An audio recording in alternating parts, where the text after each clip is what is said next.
One thing I hear all the time is that Christians are so close-minded. They only believe in one way to go to heaven. How about all the Buddhists, Muslims, Hindus, agnostics, and atheists? To think that only Christians can go to heaven is so intolerant. There should be multiple ways to get to heaven, right? So on this video, we will discuss the question, is there only one way to get to heaven? And the short answer is yes, but I didn't say it, Jesus did.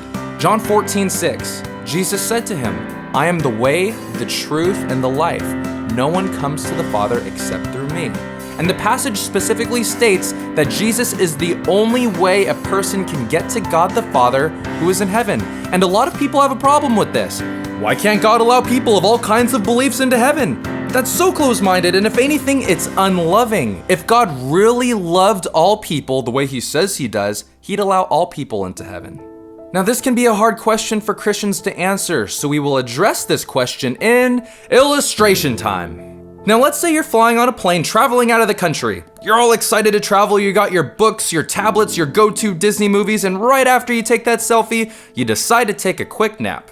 And so you're sleeping, but all of a sudden this abrupt shaking wakes you up. The attendants are walking quickly back and forth, telling people to calm down and to stay in their seats, and the air masks fall from the ceiling and people are starting to panic, and the captain starts explaining on the intercom that the plane has received heavy damage due to an unexpected storm and that they need to have an emergency landing. The attendants give instructions on the emergency protocols and then they take their seats. Holding your seat tight, the plane makes its violent landing. Pretty soon you start smelling smoke, and you're soon notified that fires have broke out on multiple places in the plane. The captain comes out of the cockpit and yells to the passengers, everyone, please stay calm and use the exit next to the left wing of the plane. That is the only safe exit. Now, looking at this scenario, is the captain unloving for telling the passengers that they can only use one exit? I mean, there's other exits too, right? Why can't they use the front or back exit, or the exit next to the right wing of the plane? Well, that's because the captain knows which exit is the safe exit. If any other exit could lead to safety, he would have told the passengers. He wouldn't be unloving for only giving us one option. If anything, giving us the way out is the most loving thing he could do. And this is exactly what Jesus said in the passage. He said, I am the way, the truth, and the life. No one comes to the Father except through me. He didn't say, I am one way, one truth, or one life.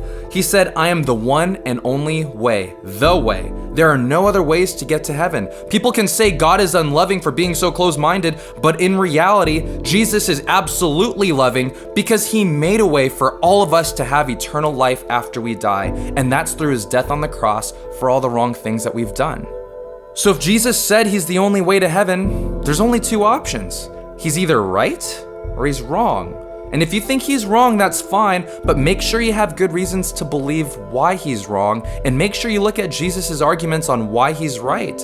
Jesus says there is a heaven and a hell, and he also says that there won't be many people who make it into heaven. Matthew chapter 7, verses 13 to 14, and it reads, enter by the narrow gate, for wide is the gate and broad is the way that leads to destruction, and there are many who go in by it. Because narrow is the gate and difficult is the way which leads to life, and there are few who find it. So to wrap everything up, is there only one way to heaven?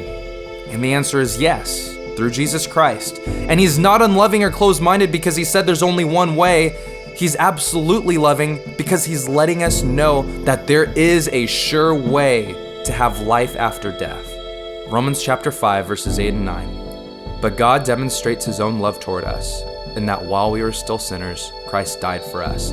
Much more then, having now been justified by his blood, we shall be saved from wrath through him.